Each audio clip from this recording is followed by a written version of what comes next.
భగవద్బంధువులందరకు హృదయపూర్వక నమస్కారాలు. ఓం నమ శివాయ సిద్ధం నమః. ఓం నమ శివాయ సిద్ధం నమః. ఓం నమ శివాయ సిద్ధం నమః. కార్తీక పురాణ కథలలో భాగంగా 27వ రోజు 27వ అధ్యాయంలో దుర్వాసుడు అంబరీషుని శరణు వేడుట కథ విందాం. మరల అత్రి మహాముని అగస్త్యునకు ఈ విధంగా చెప్పసాగారు. కుంభ సంభవ, ఆ శ్రీహరి దూర్వాసుని ఎంతో ప్రేమతో చేరదీసి ఇంకను ఈ విధంగా చెప్పారు. ఓ దూర్వాసముని, నీవు అంబరీషుని శపించిన విధముగా ఆ 10 జన్మలు నాకు సంతోషకరమైనవే. నేను అవతారములు ఎత్తుట కష్టము కాదు. నీవు తపస్సాలివి, నీ మాటలకు విలువ ఇవ్వవలెను కదా. అందులకు అంగీకరించి తిని. బ్రాహ్మణుల మాట అసత్యమైనదో వారికి గౌరవం ఉండదు. ఇటు భక్తులను కాపాడుట, అటు బ్రాహ్మణుల మాట తప్పకుండుట నా కర్తవ్యం. నీవు అంబరీషుని ఇంట భుజింపక వచ్చినందులకు అతడు చింతాక్రాంతుడై బ్రాహ్మణ పరివృతుడై ప్రాయోపదేశమొనర్చ ఎంచినాడు, అంటే అగ్ని ప్రవేశం చేయదలిచాడు. ఆ కారణం వలన విష్ణు చక్రం నిన్ను బాధించింది. ప్రజారక్షణమే రాజధర్మము గాని ప్రజాపీడనము కాదు. ఒక బ్రాహ్మణుడు దుష్టుడైనచో వానిని జ్ఞానులకు బ్రాహ్మణులే శిక్షింపవలెను. ఒక విప్రుడు పాపి అయితే మరొక విప్రుడే దండించాలి. ధనుర్బాణాలు ధరించి ముష్కరుడై యుద్ధానికి వచ్చిన బ్రాహ్మణుని తప్ప మరెవ్వరినీ ఎప్పుడూ దండించకూడదు. క్షత్రియ యువకుని దండించుట కంటే పాతకం లేదు. విప్రుని హింసించినవాడు, హింస చేసేవాడు బ్రాహ్మణ హంతకులని న్యాయశాస్త్రాలు ఘోషిస్తున్నాయి. బ్రాహ్మణుని సిగపట్టి లాగినవాడు, కాలితో తన్నినవాడు, విప్ర ద్రవ్యము హరించేవాడు, బ్రాహ్మణుని గ్రామం నుండి తరిమేసినవాడు, విప్ర పరిత్యాగం వనరించినవాడు బ్రహ్మహంతకులే అవుతారు.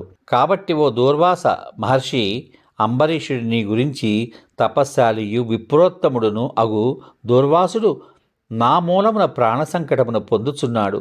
అయ్యో, నేను బ్రాహ్మణ హంతకుడనైతినే అని పరితాపం పొందుతున్నాడు. కాబట్టి నీవు వేగమే అంబరీషుని కడకేగుము, అందువలన మీ ఉభయులకు కూడా శాంతి లభిస్తుంది అని విష్ణువు దూర్వాసునకు నచ్చచెప్పి అంబరీషుని వద్దకు పంపాడు. కార్తీక మాసంలో ఆ శివకేశవులను స్మరించడం, వారి యొక్క అష్టోత్తర నామాలను స్మరిస్తూ పూజించడం అశేషమైన ఫలితాన్ని మనకు లభింపచేస్తుంది. అటువంటి శ్రీ విష్ణు అష్టోత్తర శతనామావళి ఇప్పుడు మీకోసం. ఓం శ్రీ విష్ణవే నమః. ఓం జిష్ణవే నమః. ఓం వషట్కరాయ నమః. ఓం దేవదేవాయ నమః. ఓం వృషాకపయే నమః. ఓం దామోదరాయ నమః. ఓం దీనబంధవే నమః. ఓం ఆదిదేవాయ నమః. ఓం ఆదిదేవస్తుతాయ నమః. ఓం పుండరీకాయ నమః. ఓం పరానందాయ నమః. ఓం పరమాత్మనే నమః. ఓం పరాత్పరాయ నమః. ఓం పరసుధారిణే నమః. ఓం విశ్వాత్మనే నమః. ఓం కృష్ణాయ నమః. ఓం కలిమలాపహారిణే నమః. ఓం కౌస్తుభకలాపహారిణే నమః. ఓం కౌస్తుభోద్భాతోరస్కాయ నమః. ఓం సరాయ నమః. ఓం నారాయణాయ నమః. ఓం హరయే నమః. ఓం హరాయ నమః. ఓం హరప్రియాయ నమః. ఓం స్వామినే నమః. ఓం వైకుంఠాయ నమః. ఓం విశ్వతోముఖాయ నమః. ఓం హృషీకేశాయ నమః. ఓం అప్రమేయాయ నమః. ఓం ఆత్మనే నమః. ఓం వరాహాయ నమః. ఓం ధరణీధరాయ నమః. ఓం ధర్మేశాయ నమః. ఓం ధరణీనాథాయ నమః. ఓం ధ్యేయాయ నమః. ఓం ధర్మభృతాంపరాయ నమః. ఓం సహస్రశీర్షాయ నమః. ఓం పురుషాయ నమః. ఓం సహస్రాక్షాయ పాదే నమః. ఓం సహస్రసాధవే నమః. ఓం సర్వగాయ నమః. ఓం సర్వవిదే నమః. ఓం సర్వాయ నమః. ఓం శరణ్యాయ నమః. ఓం సాధువల్లభాయ నమః. ఓం కౌసల్యానందాయ నమః. ఓం శ్రీమతే నమః. ఓం రక్షకుల వినాశకాయ నమః. ఓం జగత్కర్తాయ నమః. ఓం జగద్ధర్తాయ నమః. ఓం జగజ్జేయాయ నమః. ఓం జనార్తిహరాయ నమః. ఓం జానకీవల్లభాయ నమః. ఓం దేవాయ నమః. ఓం జయరూపాయ నమః. ఓం జలేశ్వరాయ నమః. ఓం క్షీరాబ్దివాసినే నమః. ఓం క్షీరాబ్దితనయా వల్లభాయ నమః. ఓం శేషసాయినే నమః. ఓం పన్నగారివాహనాయ నమః.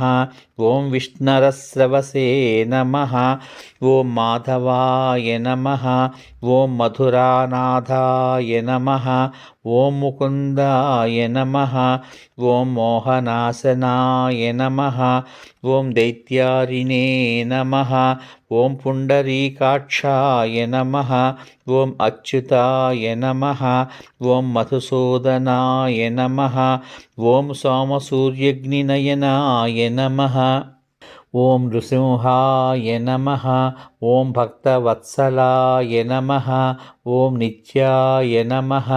ఓం నిరామయాయ నమః. ఓం శుద్ధాయ నరదేవాయ నమః. ఓం జగత్ప్రభవే నమః. ఓం హయగ్రీవాయ నమః. ఓం జితరిపవే నమః. ఓం ఉపేంద్రాయ నమః. ఓం రుక్మిణీపతయే నమః. ఓం సర్వదేవమయాయ నమః.